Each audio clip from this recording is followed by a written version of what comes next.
Move this in a little bit. All right, there we go. Overbearing Kane. All right, so we got Kane on the call with us, guys. My name is Kane, if that's not obvious enough, not like Citizen Kane or anything so stupid, but yeah, you called it, man. It's like Babe Ruth pointing to the outfield where you're gonna hit that home run, dude. Like, you called the 4-0. It happened. What are your thoughts on the series? I wasn't expecting 4-0 though. I mean, you trash talk before a series, especially like a show match to kind of get the hype up and stuff, but you don't actually expect to 4-0 or even 4-1. I was expecting a really close series, so I was kind of surprised with the outcome. I was a little bit shocked too, because we talked a little bit about, like, you wanted to play Koss in the first place at IEM Toronto. We talked about it because he's a good player. I agreed. I think everyone else would agree. It was shocking to see Koss go down like that. I mean, game 1 you played like the ultra great defense game. Game 2 you go super aggressive.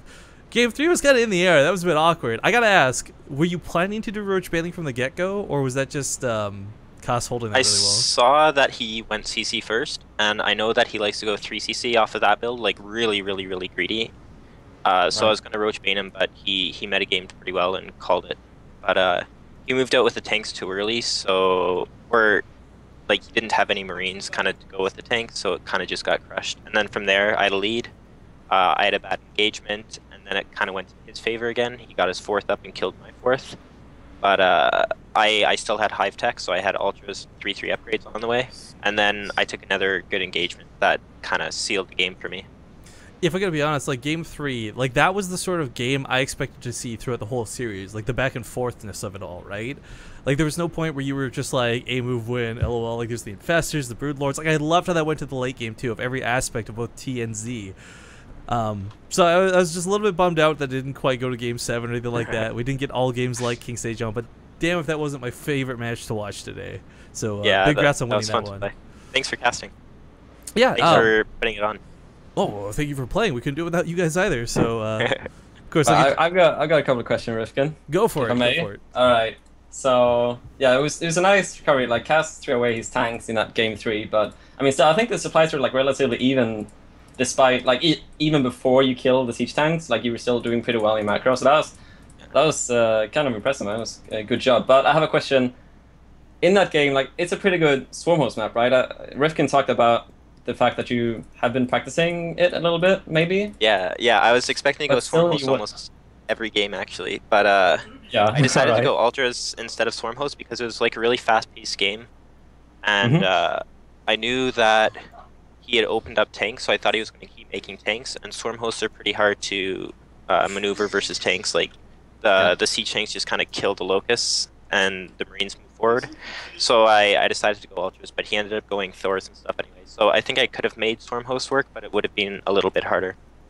Yeah, it made sense when there were tanks, but yeah, all right. And also the last map, you drone scouted the 2 games before that, and then on the map where he actually won 22x, you didn't expect him to 2x that game, or what were you thinking? On King Sejong and Merry-Go-Round is a really common 2x map, and then King Sejong, there's some really hard bunker positions that they can get into, so you can't kill it with your drones too easily.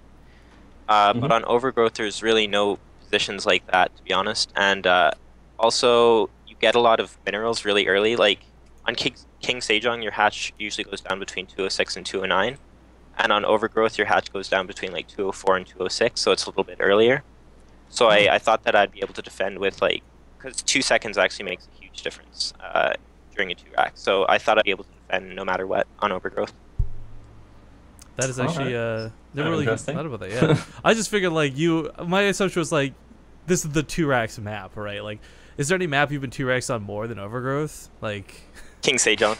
Okay, I guess. on the Korean server, like probably every other game was a 2-racks. Yeah, well, the Koreans in general, like they're a million times more aggressive than Europeans or North Americans. Yeah, so it's so relaxing playing on Europe. but for instance, if Cass goes for like a like a safety bunker a bit further back and then goes slowly towards your hatch, and you don't have the spines to kind of work against that, can you still make that work the way you did? If he puts the bunker further back, you go for the Marine instead of the bunker. Like you saw in that game, I kind of made sure to kill the bunker. But you just go for the first Marine with the 10 drones, and you put down your spine crawler or build a queen, and since they won't be able to get a bunker too much closer since you're chasing them with your drones, it's a lot easier to defend actually. So you just got to make sure that you spot it with your Overlord, and then pull the 10 drones or 11 drones. All right. Well, dude, this is like one of your bigger. I mean, you went to IEM, of course. We talked a little bit about that. It's one of your bigger comebacks after your whole stint in Taiwan and whatnot. You go to Stockholm, I believe, if I'm not mistaken, right? Yep. Any other So I'll be going. big plans in store for Kane, or? Honestly, I've been traveling so much lately that I kind of just, after Stockholm, I'll come back to Switzerland for about a month, I think, and then I want to go back to Canada for a solid at least 3 or 4 months. So I'll be playing in quite a bit of North American tournaments and stuff like that, but no major tournaments planned. But if they do happen to pop up in NA, you can probably bet that I'll be there. Cool. Well, I look forward to seeing more of you, man. Once again, big congratulations, and like I told you, we'll keep it somewhat short. So, do you have any words for your fans? And of course, I guess drop your Twitter and whatnot. People can find you. Yeah, for sure. Thanks for supporting me, and thanks for watching. I hope that you guys kind of took that trash talk lightly because it wasn't too serious. Cass and I were joking quite a bit before this series. But yeah, big shout out to my Insanity. I'm living in the house right now. It's really nice.